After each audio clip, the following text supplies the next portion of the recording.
지난 겨울에 A형 독감이 유행이었는데 올봄에는 소아청소년들 사이에서 B형 독감이 유행하고 있습니다. 최형윤 리포터가 관련 소식 전해드립니다. 어서 오세요. 네, 안녕하세요. 지난 겨울엔 A형 독감이 크게 유행했었는데요. 네. 올봄에는 또 B형 독감 환자가 5주 연속 증가세를 보인다고 합니다. 저는 동구의 한 가정의학과 진료 현장에 다녀왔는데요. 감기 증상을 가진 환자들이 쉴 새 없이 들어오고 취재 당시 확진을 받은 환자까지 나왔습니다. 현장으로 함께 가보시죠. 감기 증상 때문에 오신 거예요? 열 한 번만 재볼게요. 조금만 앉아 계실게요. 감기로 오셨다고요? 아유, 말도 못해. 지금 네. 아파가지고 그래요? 응. 콧물도 나오고 예. 목이 쎄하고 예. 막 기침이 그렇게 많이 나와요. 기침 심하다. 예, 예. 응. 오늘 혹시 병원에는 어떤 증상 때문에 찾아주셨나요? 지금 몸에 열이 많이 나고 몸살기가 있고 그리고 감기인지 뭐 요새 독감이 좀 있다고 하는데 그것 때문인지 몰라서 검사도 좀 할 겸 해서 병원 들렀어요. 증상들 중에 어떤 게 좀 가장 괴로우신지 여쭤보고 싶어요. 일단 열 때문에 너무 힘들고요.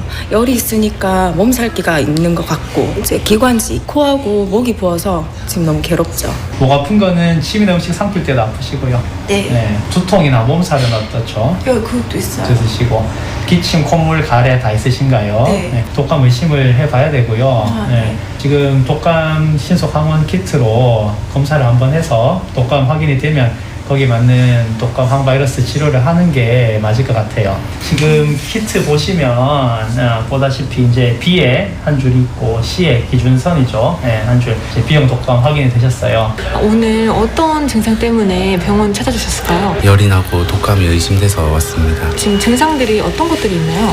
머리가 아프고 계속 기침이 나고 그러는 것 같습니다. 요즘 낮밤도 바뀌어서 면역력도 떨어지고 저녁에 일교차가 있어가지고 조금 그런 것 같습니다.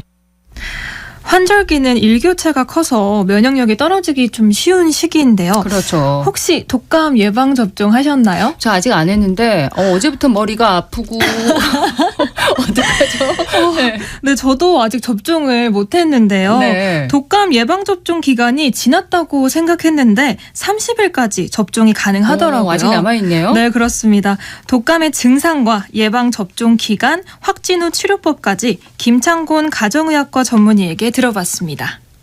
지금 환절기로 일교차도 심하고 그래서 기침, 가래 같은 이제 감기 증상 많은데 특히나 B형 독감이 지금 많이 유행을 하고 있고 독감 환자들이 예년보다 많은 현상입니다. 지금도 독감 예방 접종은 가능하신데 국가 무료 접종 같은 경우에는 4월 30일까지 기간이 얼마 남지 않았고요. 그 외에도 유료 접종도 가능하실 텐데 아직까지 독감 예방 접종 하지 않은 무료 접종 대상자들이 계신다면 30일 전에 무료 접종을 맞으시는 걸 권장드립니다. 독감 같은 경우에는 증상만으로는 감기랑 구분하기가 쉽지는 않고요. 고열이 동반되면 조금 더 의심을 해볼 수는 있는데 B형 독감은 고열이 동반되지 않는 경우도 종종 있습니다. 그래서 확실한 진단을 위해서는 신속 항원 검사 키트로 진단을 해볼 수 있고 이제 진단 결과 독감 확진이 된다면 빠른 쾌유를 위해서는 다들 아시는 타미플루 같은 경구 항바이러스제를 많이 사용하고요. 조금 더 빠른 효과를 보시려면 이제 수액으로 맞는 항바이러스제도 있으니까 참고하시기 바랍니다.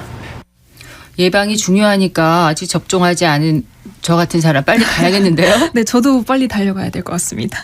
그리고 또 외래 1000명당 의사 환자 수를 나타내는 의사 환자 분율이 있는데요. 네. 인플루엔자 의사 환자 분율이 올해 4월 13일부터 19일까지 전국적으로 1000명당 21.6명이 발생했다고 합니다. 그중에서도 학생 연령층 사이에서 발생률이 가장 높았는데요. B형 감염에 대한 자세한 이야기 질병관리청 감염병 대응과 조상현 과장의 목소리로 들어보시죠. B형 인플루엔자는 A형 인플루엔자와 마찬가지로 고열, 마른 기침, 인후통 같은 호흡기 증상과 두통, 근육통, 피로감, 쇠약감, 식욕부진과 같은 전신 증상도 보입니다. A형과 B형은 서로 다른 인플루엔자 바이러스이므로 이번 절기에 A형 인플루엔자 진단을 받았던 경우라도 다시 B형 인플루엔자에 감염될 수 있으므로 주의가 필요합니다. 인플루엔자 의사 환자 분율이라는 것이 있습니다. 1000명당 해당되는 의사 환자의 숫자인데요. 25년 16주차 통계를 살펴보면 전국적으로 51.6명이 1000명당 발생을 했는데 학생 연령층 중심으로 발생이 지속되고 있습니다. 현재 7세에서 12세는 73.3, 13에서 18세가 69.9명으로 청소년층의 인플루엔자가 확산되고 있음을 지표로 확인할 수 있습니다. 다만 65세 이상의 어르신 영유아 연령층은 인플루엔자 감염 시 폐렴 같은 합병증 발생에 취약하므로 주의가 필요합니다. 인플루엔자는 우리나라를 포함한 북반구에서 주로 11월에서 이듬해 4월 사이에 유행하는 것으로 알려져 있으며 특별히 이번 봄에만 유행하는 것은 아닙니다. 우리나라는 일반적으로 12월에 A형이 유행하고 3월, 4월에 B형이 유행하는 것으로 알려져 있는데요. 특히 23년도에는 이례적으로 여름철에도 유행이 지속되어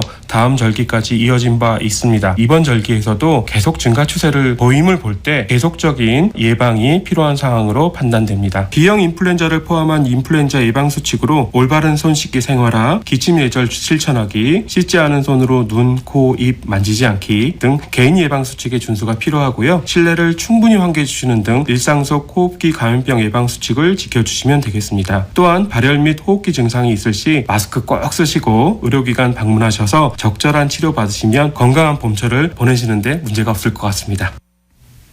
전 연령층에서 예방접종 등 감염병 예방에 각별히 신경 써주시기 바랍니다. 네, 최형윤 리포터 소식 잘 들었습니다. 네, 고맙습니다.